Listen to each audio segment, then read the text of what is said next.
World Service, it's time for Witness. On January the 15th, 1966, a small group of Nigerian army officers launched the country's first ever coup, killing many of Nigeria's civilian and military leaders. Alex Last has been speaking to one of the soldiers who took part.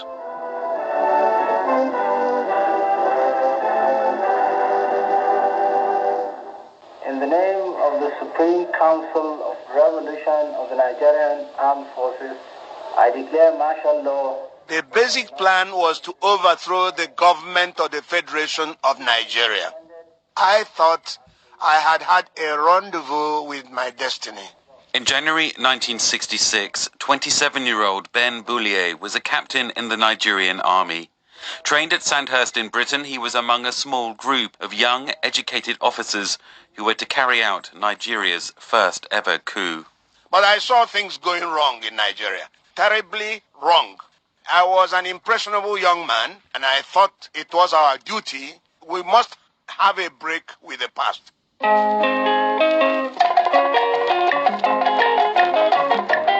Nigeria was then a federal state with 4 semi-autonomous regions which ran along old political, ethnic and religious fault lines. In the 6 years since Nigerian independence, the country had seen controversial elections, growing corruption and outbreaks of ferocious political violence. In the mid-60s, a group of middle-ranking army officers decided to act. Captain Ben Bullier was brought into the plot when he was posted to the army base in Kaduna, the capital of Nigeria's powerful northern region. When I got to the officers' mess at Kaduna, I met a number of officers, and of course the air was actually stirring with rumors about coup or no coup. They wouldn't say, would you like to be part of it? They will first of all sample your opinion as to what was going on in the country. If you spoke against what was happening, they would know you would go with them, and that's what happened. Were you excited about this plan? Were you worried about it? Naturally, I had to be worried. Taking part in a coup, particularly if it had failed, would mean, getting lost in the process. But I didn't mind because I saw Nigeria going down the drain. To carry out the coup, small groups of officers and men would form hit squads to hunt down Nigeria's civilian and military leaders while they slept. They would strike in a few key regional cities and in Lagos, the federal seat of power. Ben Bullier and the other plotters in Kaduna were led by a popular charismatic major, Chukwuma Nzogwu. Their main target in the city was the country's most powerful politician, Sir Ahmadu Bello, known as the Sardauna, who was the premier of the northern region and the leader of the country's largest political party. It started about 2 a.m., 15 January 1966. I had already been given my task, go and seize the brigade headquarters, which I did with facility, if I may say so. Take over radio stations, mount roadblocks. So once I was going down, I saw Nzogwu with some troops going into Ahmad Bello's place. I was fighting. Somebody opened fire at them.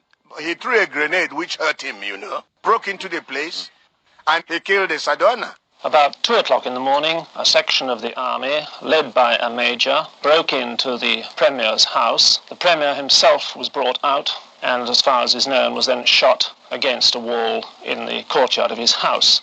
His senior wife came out at the same time and I gather tried to intervene, and she was shot. Did you discuss whether you would arrest people or whether certain people had to be killed? Let me be honest with you. It was only once that the question of killing was mentioned to me. I was asked to go and arrest one of the senior officers at Kaduna and, of course, to shoot him.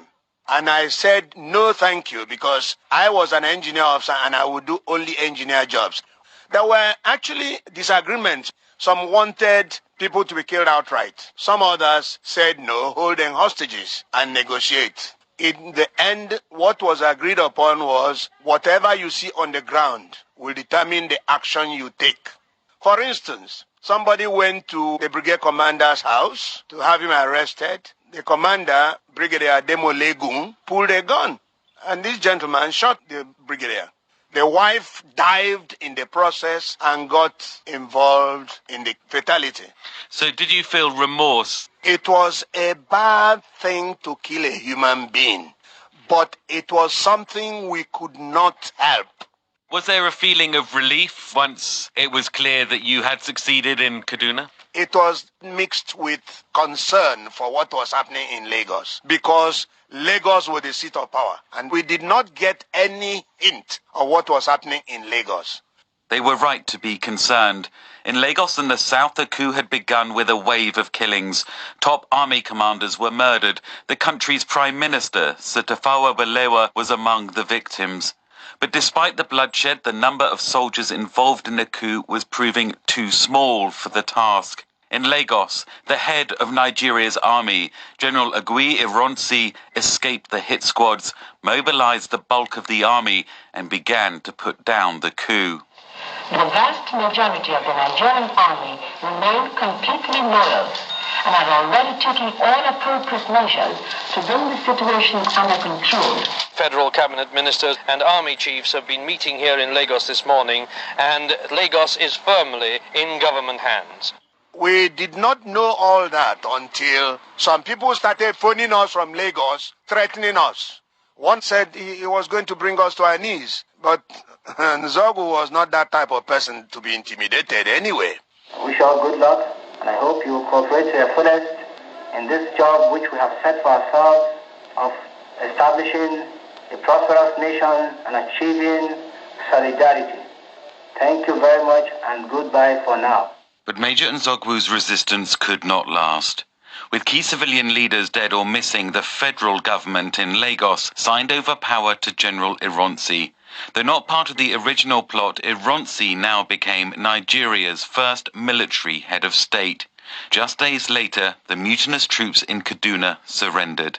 Around the country, one by one, the coup plotters were rounded up and arrested. Eventually, they came for Captain Bullier. Some other ranks burst into my office and they said, "Are you Captain Bembuli?" I said, "Yes." They said, "You're under arrest, sir." And I knew the game was up. I threw my hands up. They clamped handcuffs on me. But I must tell you, my troops were wonderful. They saw what was happening and they lined up to pay me the last respect, as it were, before I was taken to a Land Rover and taken to the airport and sent to prison. The coup had failed, and yet it brought the Nigerian military into power, where it would stay for the next 3 decades. What's more, because both General Ironsi and almost all the coup plotters were ethnic Igbo from eastern Nigeria, and almost all those killed were non-Igbo from the north and west, intentional or not, many saw the coup as part of an ethnically driven conspiracy. It would set Nigeria on a path to civil war. Ben Bullier, freed from prison at the outbreak of that conflict, fought on the side of Biafra and became a colonel before being imprisoned again at war's end. He's now retired and lives in eastern Nigeria.